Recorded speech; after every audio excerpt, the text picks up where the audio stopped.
Hey guys, this is We Play Music, and today I'll give you 5 tips that might help you to build a better tone on your processor, no matter which processor you have. These are the basic essential things for your processor, and if you follow, you'll be able to build a great tone from the scratch. And also at the end of the video, I'll make a patch on my old processor, which is ME25 from Boss, just so you can get the idea how to implement all these things that I'm going to talk about today.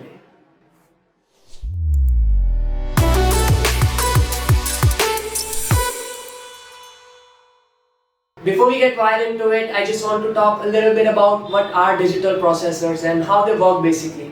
So digital processors are a replica of your analog pedal board system that everyone uses all across the globe, but in a digital format. And while not everyone has a lot of money to buy expensive amps and gears, so digital processors give us the opportunity to try a digital version of the real expensive amps and pedals. So basically they are the same like the analog pedal board system when it comes to understanding the ways to achieve great tones, but in a digital format and in a cheaper price as well. Okay, so number 1, read the manual of your processor. You just need to know how to operate your unit perfectly. I mean, I have a lot of friends who have the latest and greatest processors which are available in the market right now, but they just can't make tones because they have never read the manual.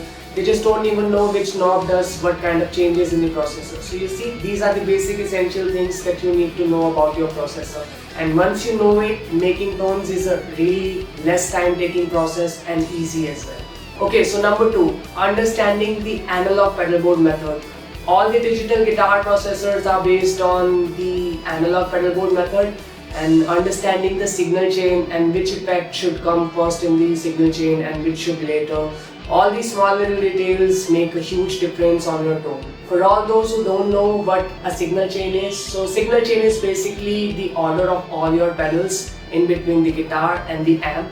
So when you connect your guitar to the first pedal and then second and then third and then fourth, so the last pedal's output goes to the input of the amp, and that is called the signal chain.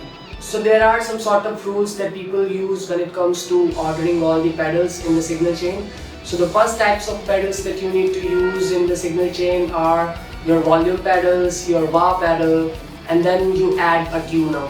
And after that you add your overdrive, your boost, your distortion, that kind of pedals. And after that you add your modulation effects. Modulations like your tremolo, your chorus, your phaser, that kind of effects. And after that you add your time-based effects like reverb and delays. So if you're using the signal chain that I just told you, this is the standard signal chain that everybody uses, and if you use it, you'll be able to hear a lot of difference on your tone. And if you don't have a processor in which you can change the signal chain, then you just don't need to worry about this one. Number 3, avoid having too much gain in the patch. This is really important. I mean, if you have selected a high gain amp in the signal chain and you are using a distortion pedal with 100% gain on, that will just add a lot of noise and disturbance in the patch. This is something that you always need to be aware of, that you don't add gain in the patch more than required. If you have selected a high gain amp, then just add a boost or maybe a little bit of overdrive.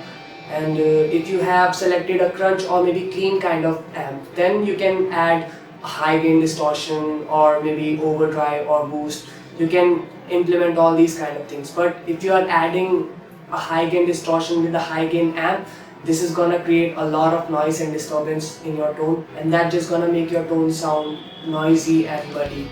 And this is something that you always need to be aware of, that you don't add gain in the patch more than required. Okay, so number 4, use some sort of compression and noise gates to your tone to boost the dynamics of it, and it's a really good way to achieve brighter and less noisy tones. And this always makes the tone sound good and rich overall when you have a proper compression on it. And you can also reduce some amount of noise with the help of noise gate when you add it in your signal chain. So these are the small little details that you can try for yourself, and you'll see a lot of positive results with it. Okay, so last but not least, number 5, always compare your tones with others. Maybe if you have a friend who has a great tone, or maybe some of your favorite guitar players on YouTube as well. Just try to judge their tones with yours so that you can set a benchmark for yourself to achieve and to go even beyond that. Try to see what kind of EQs they are using, what kind of delay and reverbs they are using, how dull or bright their tones are. And when you do these small little things, you'll be able to fine tune all your patches as well, and you'll be able to see where your patches stand when comparing it to the critics.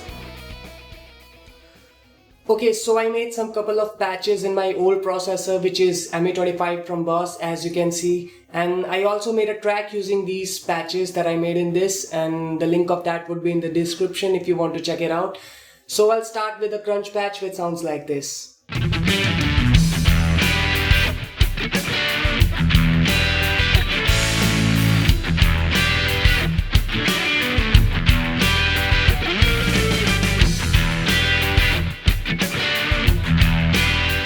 Okay, so let's edit this patch and I'll show you exactly what are the things that I used. So I used a clean amp in this patch, so let's select the clean amp, which is on the first variation, and the gain of the amp is on 50%. The presence of the amp is on 82%, and the volume, the master volume of the amp is around 66%. So these are the numbers that I used in terms of amp. Okay, so let's go to the overdrive section of the amp. So the overdrive that I used in this is on second variation, which is overdrive 1. So I'll go to the overdrive, and now I'll select the variation 2. And the parameter 1 is on 99%. Parameter 2 is on 77%. And parameter 3 is on 63%. So these are the settings for the overdrive. Okay, so now let's edit our delay. So for the delay, I used the tap tempo, which is on the fourth variation, and the parameter 1 is on the left side, so I'll keep it left, and the second parameter is around 10%, so I'll keep it 10, around 10. So yeah, and the third parameter is around 37, so it's gonna be 37. Yeah, so these are the settings for the delay. Okay, so let's edit our last thing, which is reverb. So I'll select the reverb tab, and the reverb type that I used in this is hall reverb, so I'll select the second variation, and the parameter 1 and 2, they just do nothing, so we'll ignore that. And the parameter 3 is at around 45%. So yeah, these are the settings that I used in Crunch Patch. Also, if you hold down the drive button, so now you can edit your lows, mids and highs from these parameters. So I had my bass around 10% out of 100 and my mids around 15 to 18%, and my highs are around 70 to 75%. So these are the settings that I'm using in my Crunch Patch. Okay, so now let's look at our lead tone, which sounds like this.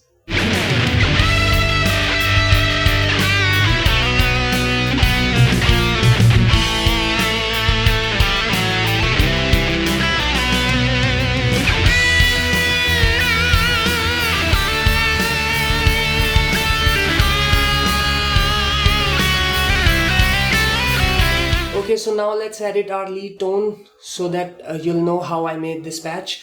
So in my preamp section, I selected a clean amp, so I'll select the variation 1, and the parameter 1 would be around 40%, and the parameter 2 is around 95%, and the parameter 3 is around 88%. Okay, so let's select our overdrive. So in my overdrive section, I used the variation 7, and my parameter 1 is around 66%, and my parameter 2 is around 32%, and my parameter 3 is around 82%. So these are the settings for my overdrive. Okay, so now let's select our delay. So in my delay section, I used the variation 2, and my parameter 1 is around 36%, my parameter 2 is around 28%, and my parameter 3 is around 44%. Okay, so now let's go to the reverb. In my reverb section, again I use the hall reverb, so I'll select the variation 2, and parameter 3 is around 50%. And for my lows, mids and highs, if I hold it down, again my lows were around 10 to 8%, and my mids were around 17 to 15%, and my highs were around 65 to 70%. So yeah, these are the settings that I used in my lead patch.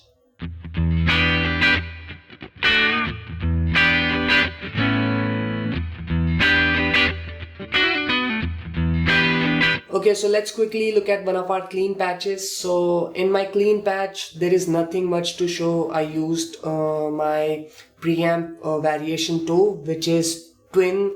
It says twin, so I used the second variation on my preamp section, and the parameter 1 is around 60%, which is gain of the amp, and my parameter 2 is around 45%, which is the presence of the amp, and the parameter 3 is around 52%, which is the master volume of the amp.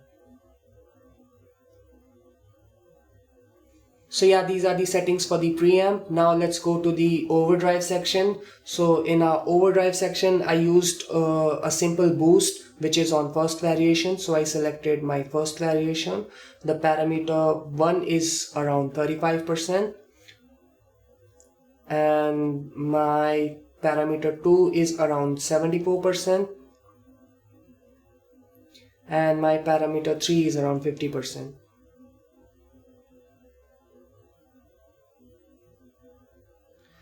So yeah, now let's go to the reverb.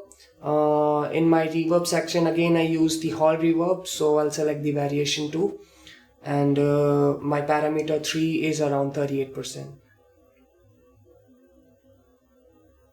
And again, in terms of equalizer, again I used same kind of equalizer that I used in my previous patches. Lows were around 10 to 8%, my mids were around 15 to 18 or maybe 19%, and my highs were around 70 to 80%. So yeah, these are the settings for my clean patch. So there you have it, guys. I would suggest that you use equalizer according to your guitar, according to your pickups. Everyone has different kind of pickups, right? Every guitar has different kind of pickups, so they basically sound different because every pickup has different kind of dynamics. So I would suggest that you experiment a little bit with lows, mids and highs according to your guitar pickups, because every pickup has different kind of dynamics, so they basically sounds different than the other. And other than that, you're gonna get the same results with these settings. And yeah, if you are using a clean amp, then you can use a heavy distortion pedal block, right? But if you are using a high gain amp as your preamp, so just try to use an overdrive or maybe boost or maybe distortion, but with a low amount of gain. So that way you're gonna get really good results and really less noise as well.